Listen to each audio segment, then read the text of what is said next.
Stop relying only on walking. I know that sentence can feel upsetting. It can feel wrong. It can feel like advice you were never supposed to hear. But if you are over 65 and walking is the only exercise you are doing, I need you to listen carefully because this message could protect your independence for years to come. Walking has been praised for decades. Doctors recommend it, friends encourage it, health articles repeat it over and over. Just walk, keep moving, stay active. And let me say this clearly, walking is not bad. Walking is good for your heart. Walking helps circulation. Walking supports mental health. Walking reduces stress. But after the age of 65, walking alone is no longer enough to protect your body from weakness, instability, and falls. I say this as a surgeon who has spent decades working with older adults. I have treated people in hospitals, in rehabilitation centers, and in long-term care settings. I have seen strong bodies stay independent. I have seen capable people lose confidence. And I have seen lives change forever after a single fall. And there is one story I hear again and again. Someone sits across from me and says proudly, "I walk every day." They believe that sentence should protect them. They believe it should be enough. But then the truth slowly comes out. They need their hands to stand up from a chair. They feel unsteady stepping into the shower. They hesitate before climbing stairs. They avoid uneven ground. They have fallen once, or they live in constant fear of falling again. Some have stopped traveling. Some have stopped visiting friends. Some have rearranged their homes to avoid movement. These are not careless people. These are not lazy people. These are people who followed the advice they were given. So why does this keep happening? The answer is not age. The answer is adaptation. After 65, your muscles adapt to walking. They become efficient at it. And when muscles become efficient, they stop growing stronger. Walking becomes predictable, comfortable, low demand. Your muscles still work, but they stop improving. They stop responding. They stop rebuilding. Strength needs resistance. Balance needs challenge.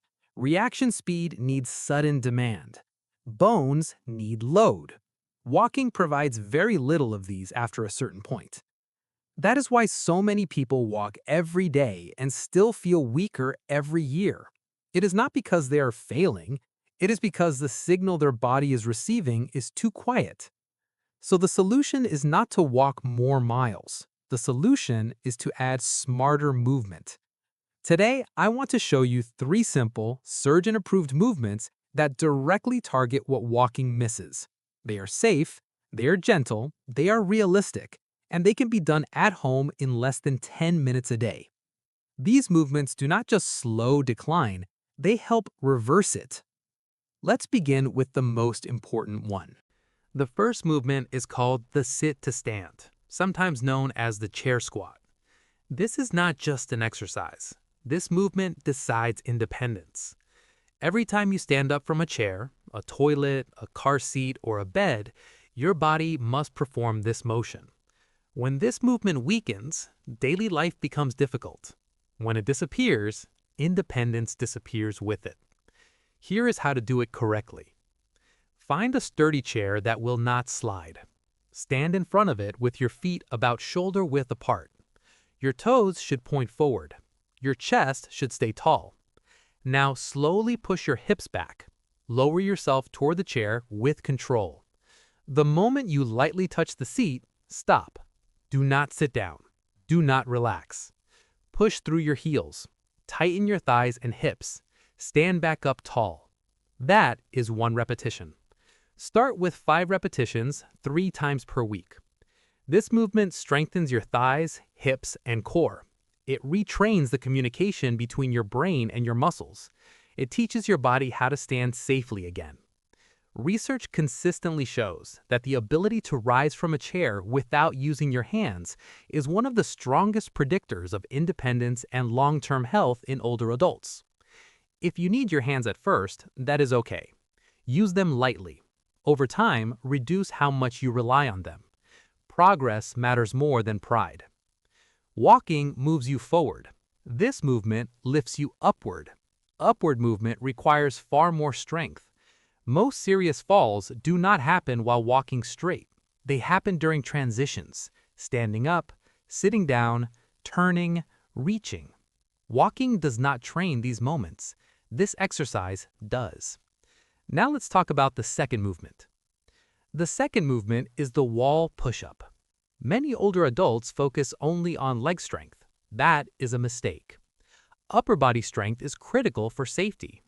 This exercise builds the strength you use to push yourself up, brace against surfaces, and protect your body when balance is lost. Stand facing a wall, about arm's length away.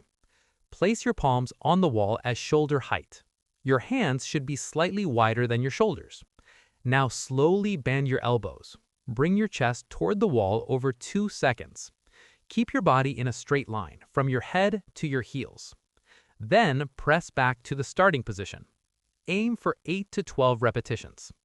This strengthens your chest, shoulders, arms, and core without stressing your joints.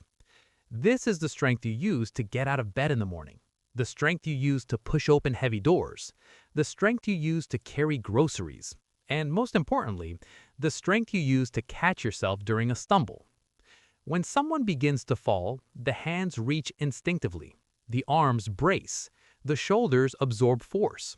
If those muscles are weak, the fall continues. Walking does not train this response. Wall push-ups do. Now let's talk about the third movement. The third movement is the standing march with an arm swing. This exercise trains dynamic balance. Balance while moving. Balance in real life. Stand tall. If needed, lightly hold the back of a chair.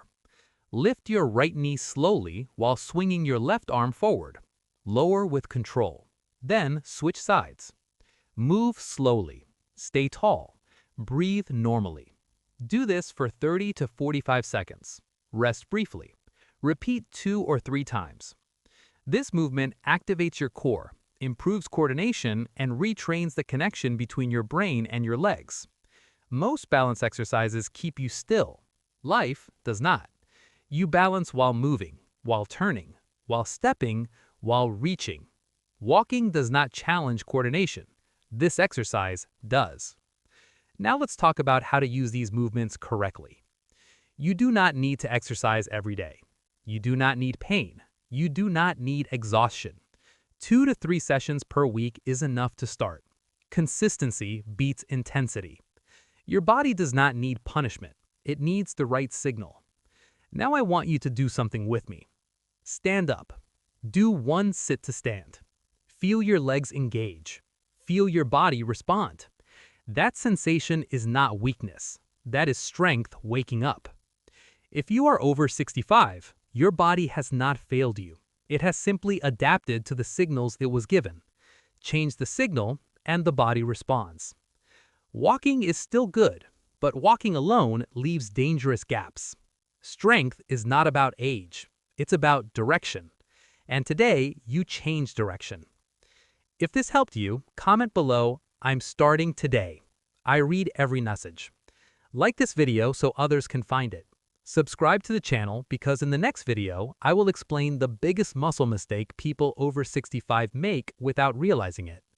And please share this with someone you care about. It is not too late. Your body is listening.